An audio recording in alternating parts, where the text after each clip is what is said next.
This one. Cromwell. Oh, well, that sounds British. So this is a British one. Cromwell sounds British. Yeah. So the Cromwell is a British tank from the Second World War. Now, I told you that in the Independence War, all of the stories of how the tanks got to us, some of them funny stories, some of them are very brave stories. How these tanks got to us. In 1948, also a few months before the British Army left, there were 4 British soldiers here. British soldiers that really supported the Jews. They wanted them to have a state. They supported us. They wanted us to have a state. They wanted to help us. Okay. Even there is story that one of them fell in love in a Jewish woman here in Israel, and he wanted to show her. 2 of them left the plan. They left the plan because of fear. Okay. They got afraid that if they get caught, in a good case they go to jail. Okay, so they left the plan. 2 soldiers remained. Those two soldiers' names are Henry MacDonald and Michael Flanagan. MacDonald and Flanagan. They sound Irish. One Irish, one Scottish. Those 2 actually managed to steal 2 of those. After they stole them, they drove them few minutes to like a meeting site that they set with the Jews. They go to the meeting site, and no one waited there for them. No. They were alone. Now I want to ask you, what would you do in this situation? If you were in Tel Aviv. Park it in Tel Aviv. parking in Tel Aviv. Nobody noticed. You have to pay for the parking. No good. More, what do they do? They decided to drive them all the way to Tel Aviv from Haifa. See, told you. By car now, if I remember correctly, it's an hour and a half drive. Yeah? From Haifa. Today, Haifa to Tel Aviv, 1.5 drive. 100 kilometers. Especially on the tank. And they did it on the main road. That's how those tanks got to us. Now, one more thing about the They Cromwells. got a traffic, I would like you to take it and show everybody the symbol of the Israeli armored corps. On the symbol of the Israeli armored corps, we have a tank. The tank we have on our symbol is Cromwell, because this is one of the first tanks we had, and from this tank the armored corps have been grown from. Wow. That's why this tank is very special for Israel. Well, bless that Scot and that Irish. Right? And you have to know, those 2 soldiers left the British Army, joined the IDF, and even fought on Latrun here. This tank exactly did some horse on the fortress that I'll show you. I'll show you the horse that he did. Point of light for the British. Now,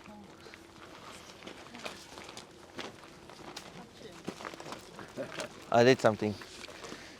I want you to guess how much people fit in this little one. 2. 2, 3. 3, Nine. 3. 2 crew members. There is a commander and a driver. The commander is doing a 3-man job. Honey, that's ours. I know. Now, this is the Hotchkiss. It's a French tank from the Second World War. As you can see, the French tanks are very, very small. They like to have some small tanks. It's only weight 11 tons. Its firepower is 78 firepower. Wow. My car now has more. Now, I want to tell you a story how the Hotchkisses got to us. In 1948, after Israel had been made a state, Israel had just those 2 tanks, and Israel needed tanks really, really badly. So how we've got those tanks? In 1948, we've bought 10 of them from France. Unfortunately, those days there was an embargo. You know what's an embargo? Like today also. Like today. Yeah. All the days Yeah. are back. So, how those tanks got to us with the embargo? We've put them inside containers with a lot of onions. I love it. The onions inside stink the whole container. Nobody wanted to open Yeah, nobody wanted to open it. Everybody that needed to check those containers smelled the onions. That's how this tank got to us. Unfortunately, only 5 of them actually worked. So imagine, this was the armored corps at the Independence War. Not a lot of Shermans, 2 Cromwells, 5 Hotchkisses. That's what we have. That's what we had. And now we have three main brigade of tanks.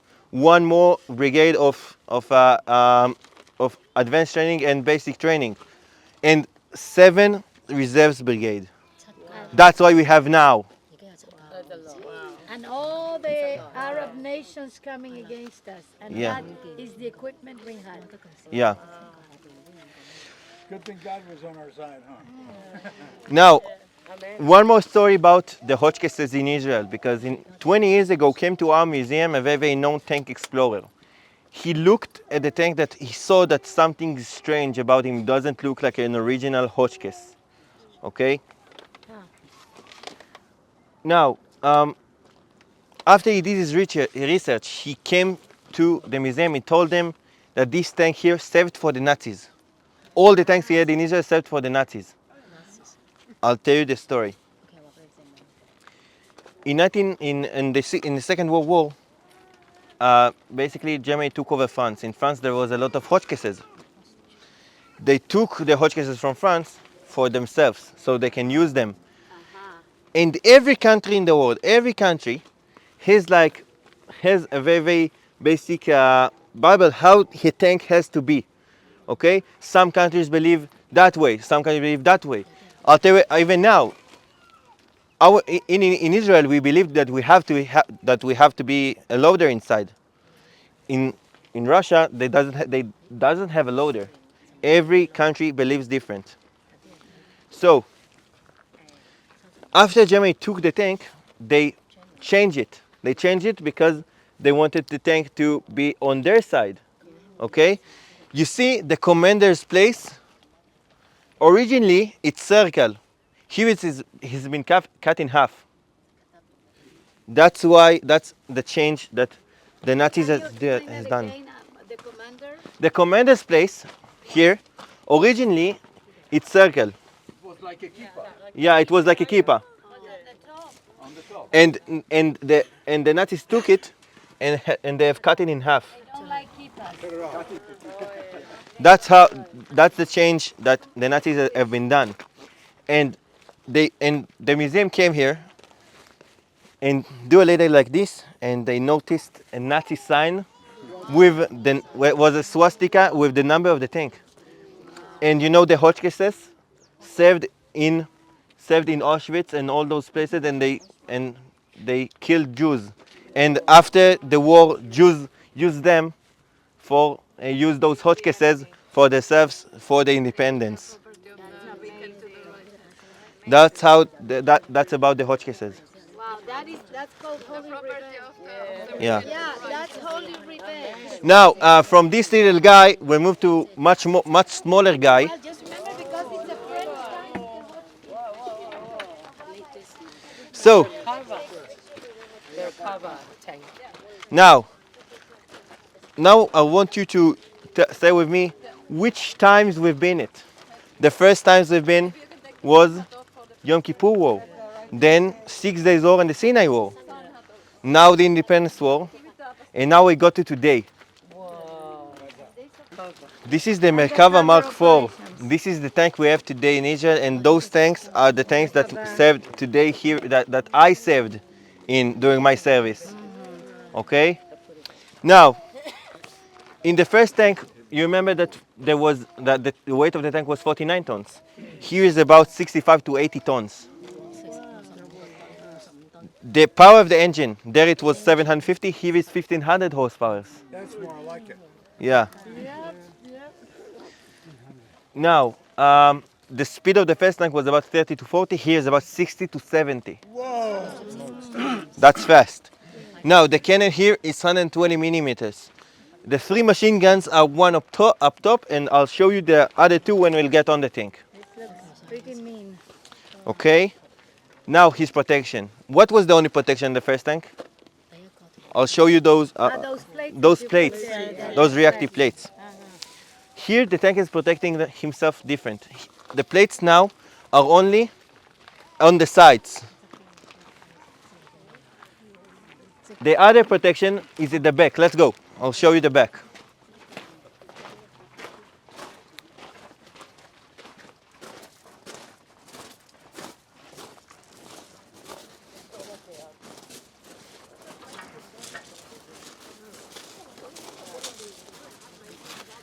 You see those chains? Those chains are protecting the most vulnerable place that the tank can hit by. You see this huge room here behind it? This is the connecting place within the hull and the turret. This is where they're connecting those two parts.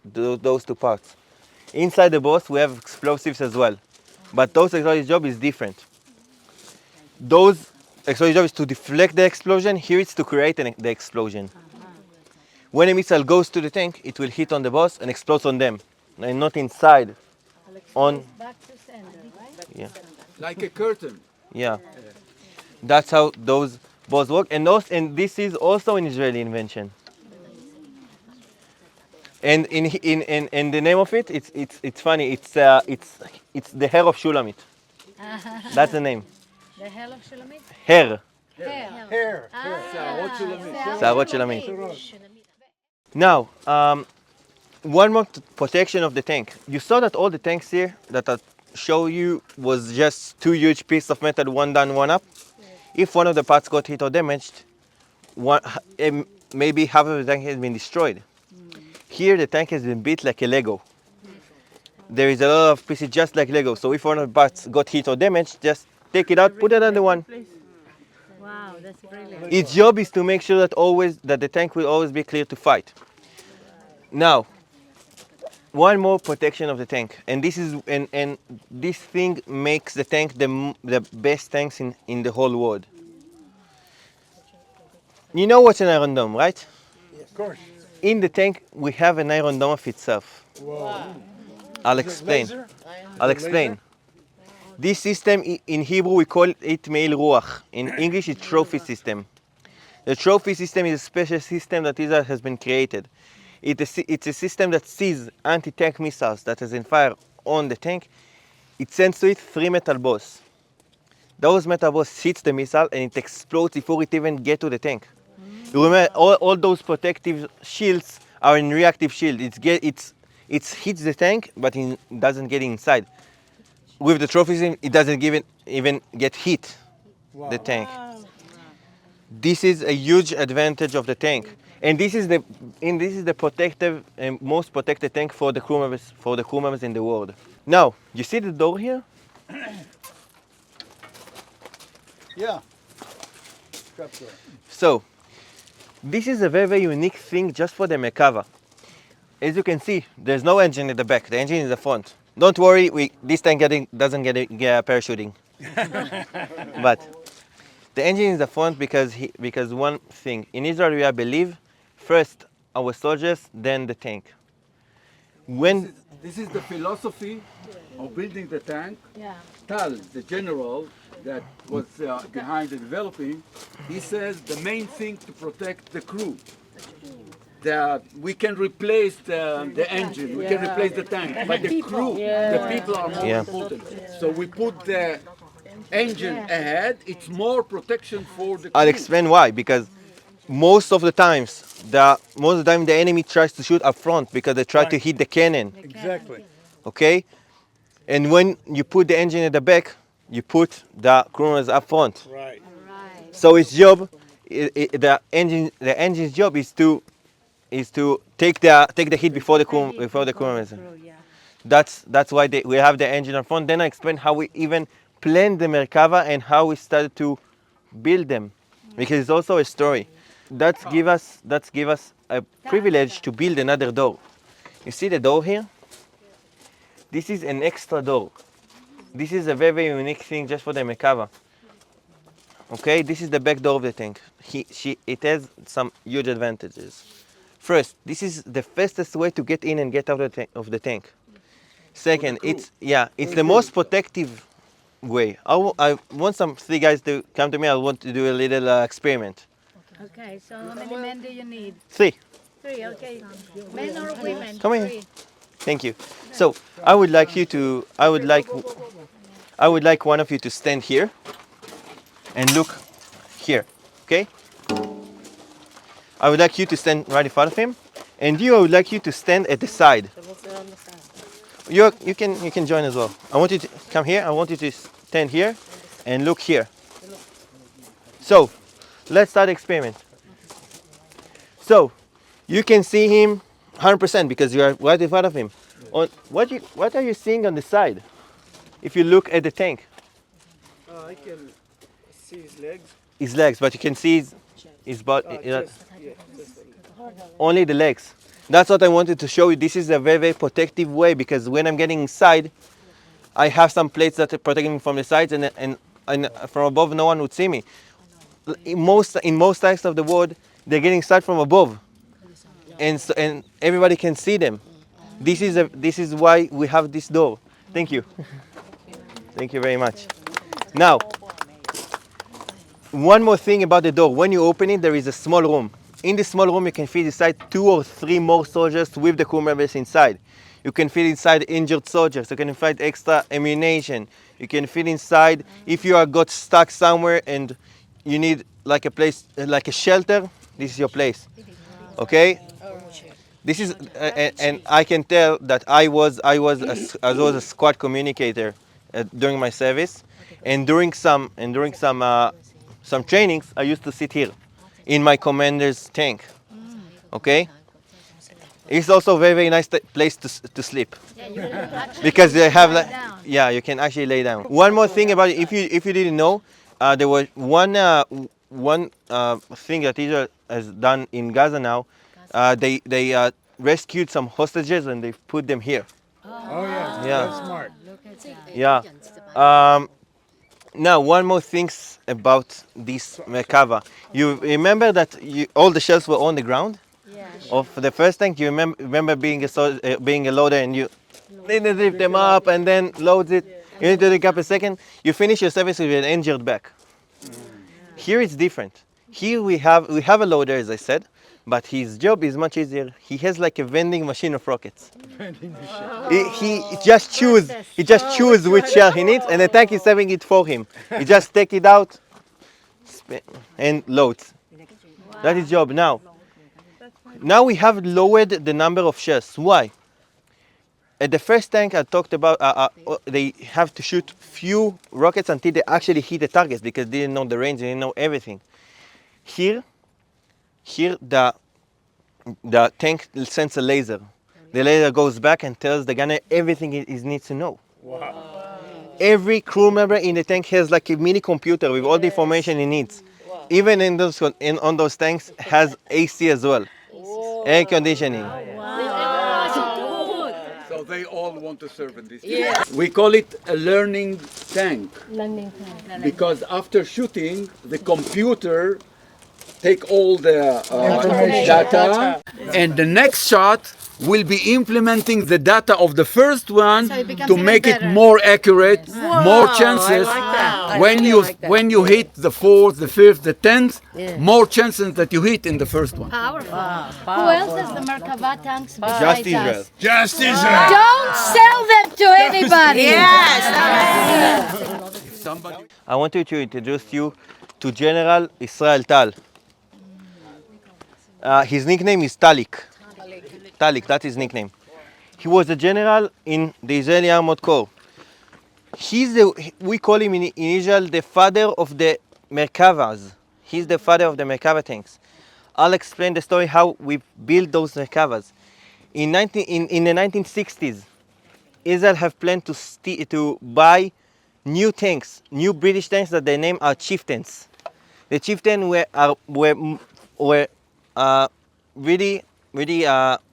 really modern tank for those days. It was also a new one. Israel never had a new tank, and Israel really wanted the deal really badly. Even 2 tanks came to Israel, and they had some trainings here. Now, as you know, we are Israel. There was an embargo on us, and the deal has been cancelled. Okay, so he came to the government. He told them, let's build a tank of our own. We don't need everyone. That's how we started to create those Merkavas. And Israel has held a record for the fastest country in the history to build a tank. From a tank that never had a tank, we've built a tank in 10 years. From 1969 to 1979, we've created those tanks. Okay? And in 1979, we had our first tank. And as you can see, we've upgraded them to the second one, third one, and the fourth one. And now we have the best tanks in the best tank in the world. Okay, and now we can think that there was an embargo on us. Yeah, exactly. Yeah, this is about Israel Tal. But he said something important. I think Yeah. wasn't he that gave the slogan Yeah, to the tank divisions and to the armor? He said the human being, the man, well, can be a man or a woman, right? The man in the tank is the one that will succeed in having the victory, not the machine, the human, the man. you know himself. there is also one big slogan. The place that the trucks will stuck. This is where the border will be. I want to show you where was the border. Come here. So this is the wall of names. Okay, this is the most important place in our museum. We even call it the holiest place in our museum. I want to show you. I want to look at the tanks first. You see that all the tanks, the cannon have been raised in about 45 to 60 degrees. You see it? That's how a tank salutes. So all the tank here salutes to them, for the fallen soldiers. Okay. Now, as I said, here on the wall we have 5,105 names from the war that goes on now until the Independence War. Okay, on a chronological order. Do we have people from the Iron Swords? Yeah, he said Yeah. The last war from the last. Yeah. I'll show you. I'll take you to it as well. You see that all the names have been separated by a dot between them. That's how we show that everybody is equal. No one is different. No one is different. You can see here, brigade commanders and people just joined the army. One in the same side. Now, the wall itself is in a silver color. Why? Because in Israel we have a poem. This poem is called the silver pattern. The silver pattern means, the poem silver pattern means that we didn't got our Jewish state on the silver pattern, just take it. right. We fought for it. Unfortunately, until now, we have to fight for our country. Okay? What we want to show here that they are our silver pattern. Because of them, we are now here. That's right. Now, on the wall, we can see 11 times that we have two names without a dot between them. We have an end. This letter is Vav. Vav means end in Hebrew. So, that's how we show family members that died at the same war. Those two brothers, Asher Sidrer and Naftali Sidrer, died at the same day at the Yom Kippur War. And even you can see we have from all regions. Here we have Muhammad, and here we have Yaron, a Muslim and a Jew. This is the most recent one, the fallen soldier from the war that goes on now. Okay, so you see all the soldiers with the hostages, with the hostage symbol on them. This is hostages that their body is being held in Gaza. Okay, they died and here you can see them.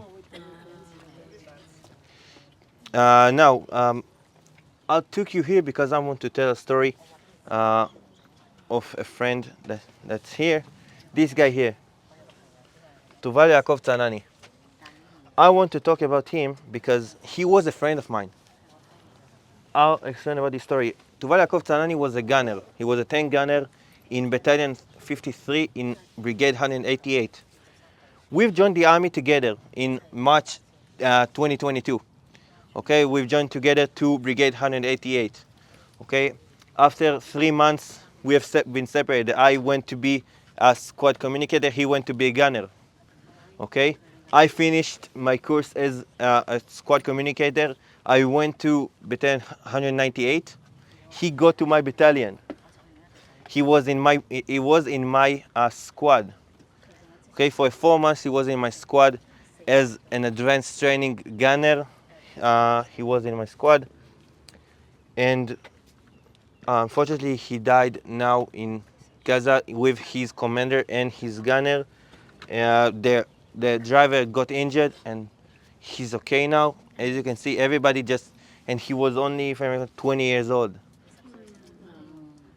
He was only 20 years old. He has the whole life in front of him, and he sacrificed them for, so I could talk about him. We thank you for this beautiful young man, and we ask you first of all to comfort him, love on him, strengthen him inside, Lord, and break off every kind of trauma from his life.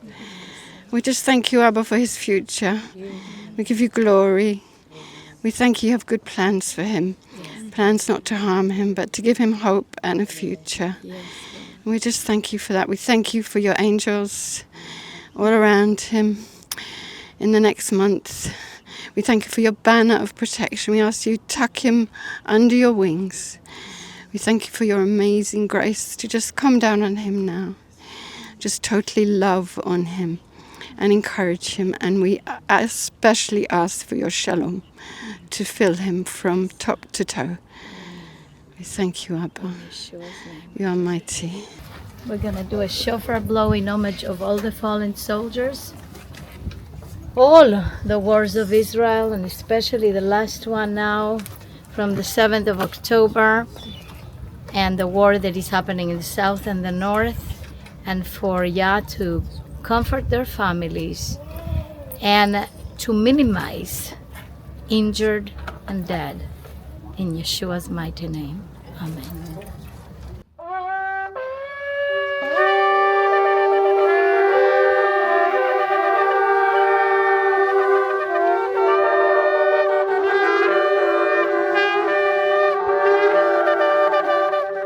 Shema Israel Adonai Eloheinu Adonai Echad Baruch Shem Kevod Malchuto Leolam Vayel Baruch Shem Kevod Malchuto Leolam Vayel Leolam Vayel. Amen. I want to believe that this is the end. You can see how many. I right? don't Because want to that's a think lot. what will happen if I add another one. I want to hope that this is the end. Yes.